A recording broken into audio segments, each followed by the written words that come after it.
Hi friends, நான் இப்போ வந்திருக்க ஒரு இடம் ஒரு ஹிடன் ஸ்பாட் தான். இது என் ஊர் பக்கத்தில் தான் இருக்குது.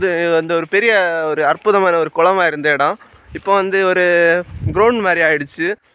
ரொம்ப நாளாகவே தண்ணி இல்லை. கூட என்னோடய நண்பர் இருக்கான். ஆமாம் ஃப்ரெண்ட்ஸ், இது முக்கியமாக பார்த்தீங்கன்னா இது பெரிய டூரிஸ்ட் ஸ்பாட் ஒன்றும் இல்லை. ஜஸ்ட் ஒரு நார்மலான லொக்கேஷன் தான் நம்ம டிஸ்ட்ரிக்டில் உள்ள. அதுவே பயங்கரமாக ஒரு பெரிய டூரிஸ்ட் ஸ்பாட் மாதிரி இருக்கும். நான் வியூ எல்லாம் கரெக்டாக பார்த்தா தெரியும். நீங்கள் பாருங்கள், இது ஒரு பக்காவான லொக்கேஷனாக இருக்குது. ஃப்ரெண்ட்ஸ், இந்த வியூ ஃபுல்லாக நாங்கள் காட்டுறோம் ஃப்ரெண்ட்ஸ்.